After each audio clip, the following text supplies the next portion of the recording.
எல்லோருக்கும் வணக்கம். இன்று சித்ரா பௌர்ணமி, செவ்வாய்க்கிழமை, 23ஆம் நாள், ஏப்ரல் 2024. இன்னைக்கு சித்ரா பௌர்ணமி. சித்ரா பௌர்ணமி அப்படின்னு நம்ம எல்லாருக்கும் நினைவுக்கு வருது சித்ரகுப்தன் இல்லையா? இன்னைக்கு சித்ரகுப்தனுக்கு விரதம் இருக்கிறவங்க இருப்பாங்க. சித்ரகுப்தனை நோக்கி, நான் மலையளவு செய்த பாவத்தை கடுகளவாகவும், நான் கடுகளவு செய்த புண்ணியத்தை மலையளவாகவும் நீ செய்ய வேண்டும் அப்படின்னு கேட்கறது.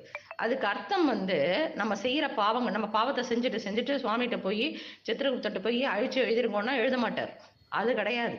நம்ம சனாதன தர்மப்படி நம்ம செஞ்ச பாவத்துக்குரிய தண்டனை கண்டிப்பாக இருக்கும். நம்ம செஞ்ச புண்ணியத்துக்குரிய பலன் இருக்கா மாதிரி பாவத்துக்கு கண்டிப்பா தண்டனை உண்டு. அந்த பாவத்திலேருந்து நம்ம எஸ்கேப்லாம் ஆக முடியாது. என்ன அப்படின்னா, என்ன தாத்பரியம் அப்படின்னா, இன்னைக்கு நாம சுவாமிகிட்ட வேண்டிக்கிறோம், சித்திரகுப்தன்ட்ட போய் வேண்டிக்கிறோம்.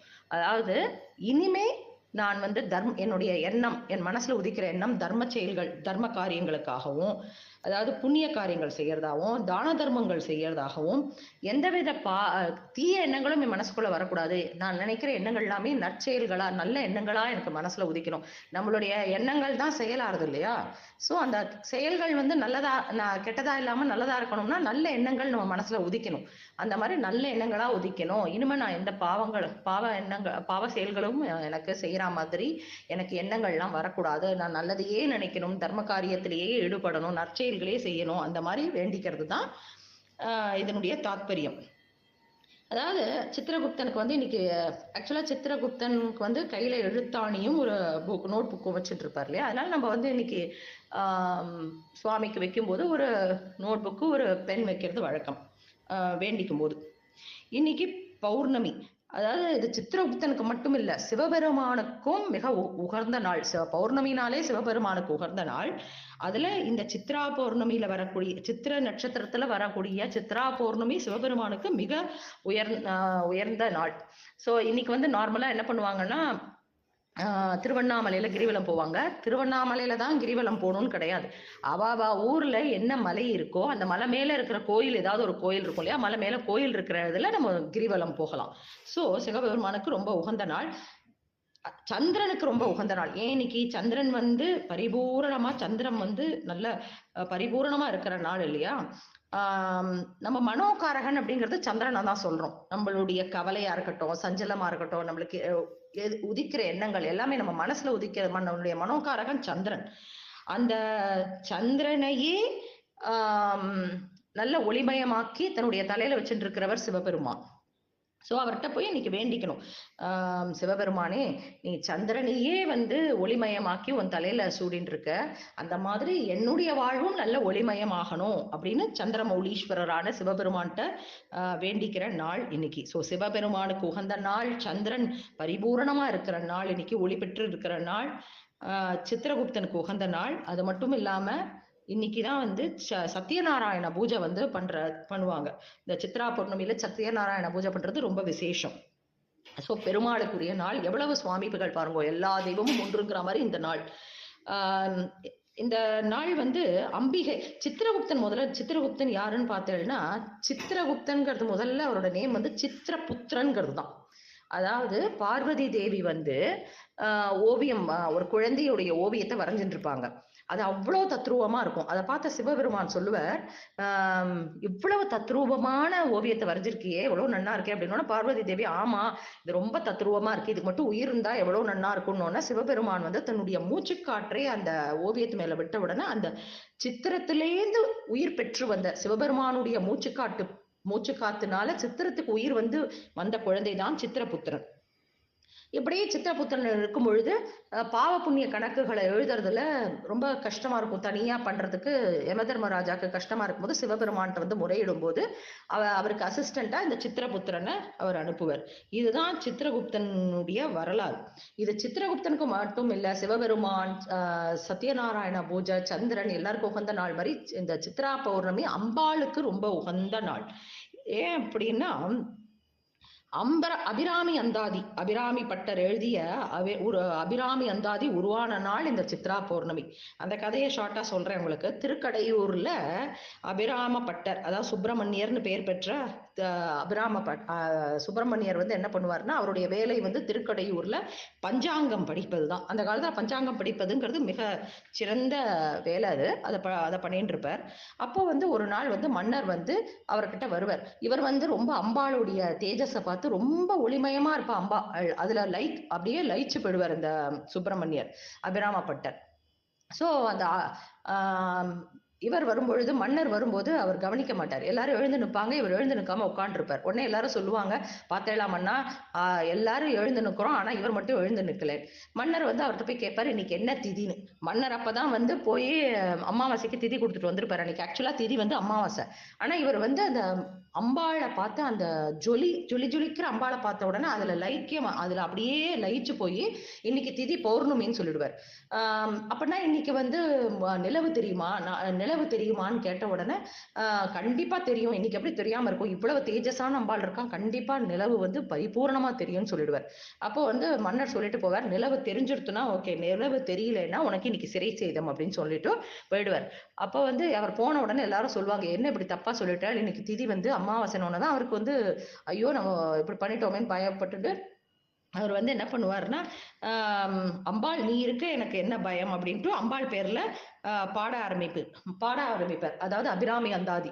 அதுலதான் உதிக்கின்ற செங்கதிர் உச்சி திலகம் உணர்வுடையோர் மதிக்கின்ற மாணிக்கம் மாதுளம் போதும் மலர்கமலை துதிக்கின்ற மின்கொடி மென்கடி குங்கும தோயம் என்ன விதிக்கின்ற மேனி அபிராமி என் விழித்துணையே அப்படின்னு பாடுவார். திரும்பி சொல்றேன், உதிக்கின்ற செங்கதிர் உச்சி திலகம் உணர்வுடையோர் மதிக்கின்ற மாணிக்கம் மாதுளம் போது மலர்கமலை துதிக்கின்ற மின்கொடி மென்கடி குங்கும தோயம் என்ன விதிக்கின்ற மேனி அபிராமி எந்தன் விழித்துணையே அப்படின்னு பாடுவார்.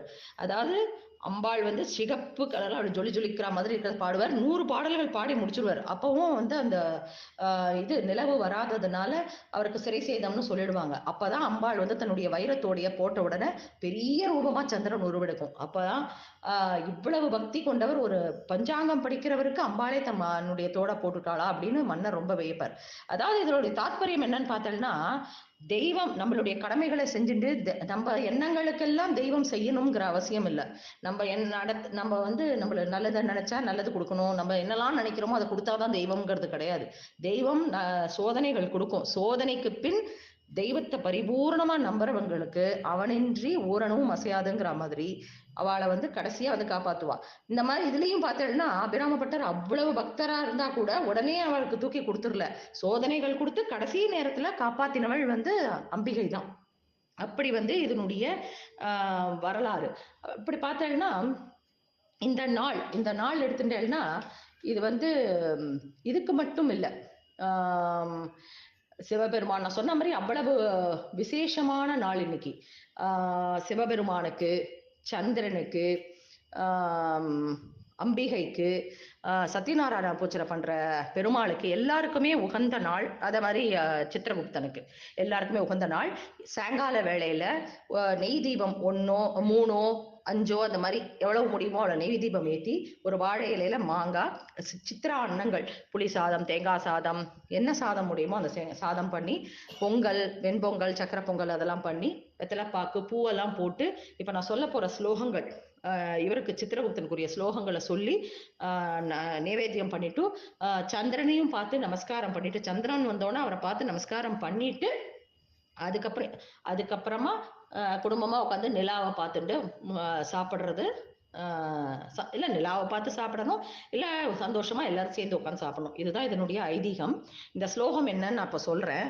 ஓம் கமலவர்ணனே போற்றி, ஓம் சித்திரை உருவே போற்றி, ஓம் பயம் போக்குபவனே போற்றி, ஓம் கால உருவே போற்றி, ஓம் அந்தக நண்பனே போற்றி, ஓம் ஞான உருவே போற்றி, ஓம் கருணாகரனே போற்றி, ஓம் கணக்கனே போற்றி, ஓம் தர்மராஜனே போற்றி, ஓம் தேவலோக வாசனே போற்றி, ஓம் ஆயுள் காரணனே போற்றி, ஓம் மேன்மை தருபவனே போற்றி, ஓம் குழந்தை வடிவினே போற்றி, ஓம் குளிகன் உருவினனே போற்றி, ஓம் புண்ணிய தோற்றம் உடையாய் போற்றி, ஓம் சித்திரகுப்தனே போற்றி.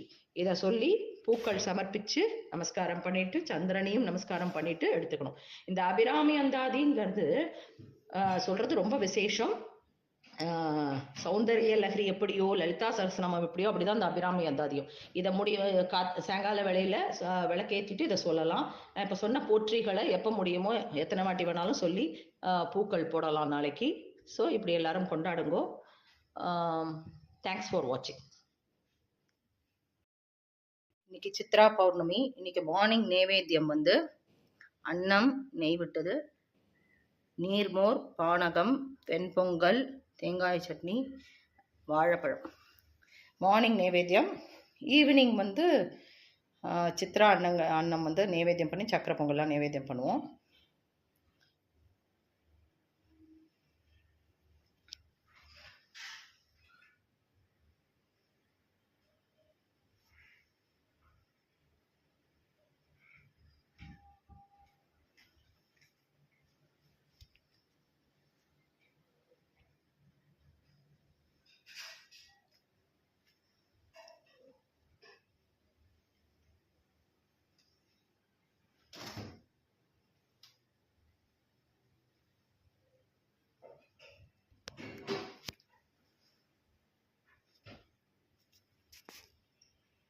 பௌர்ணமிக்கு நைவேத்தியத்துக்கு பழங்கள், மாங்காய், தானியங்கள், வெத்தலைப்பாக்கு, தேங்காய், அப்புறம் கொள்ளு சுண்டல், உருளைக்கிழங்கு கறி, அப்புறம் சித்ரா அன்னத்தில் வந்து மாங்காய் சாதம், தயிர் சாதம், சக்கரை பொங்கல்.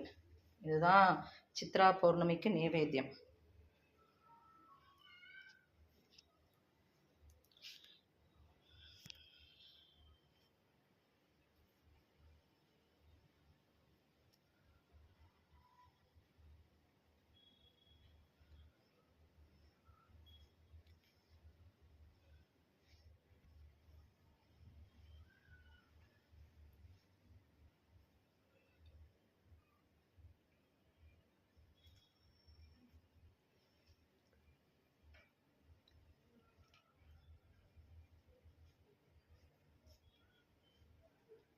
பலவர்ணனே போற்றி. ஓம் சித்திரை உருவே போற்றி. ஓம் பயம் போக்குபவனே போற்றி. ஓம் கால உருவே போற்றி. ஓம் அந்தக நண்பனே போற்றி. ஓம் ஞான உருவே போற்றி. ஓம் கருணாகரனே போற்றி. ஓம் கணக்கனே போற்றி. ஓம் தர்மராஜனே போற்றி. ஓம் தேவலோகவாசனே போற்றி. ஓம் ஆயுள் காரணனே போற்றி. ஓம் மேன்மை தருபவனே போற்றி. ஓம் குழந்தை வடிவானவனே போற்றி. ஓம் குளிகன் உருவனனே போற்றி. ஓம் புண்ணிய தோற்றமுடையாய் போற்றி. ஓம் சித்திரகுப்தனே போற்றி. ஓம் யமாய நமக. ஓம் தர்மராஜாய நமக. ஓம் ருத்யவே நமக. ஓம் அந்தகாய நமக.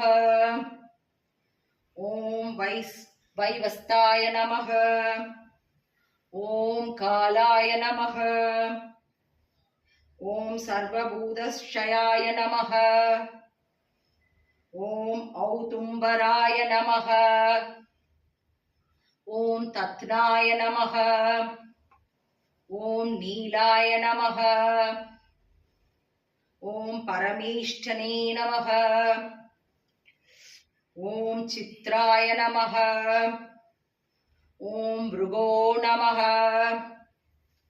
ஓம் தராய நமக. ஓம் சித்ரகுப்தாய நமக.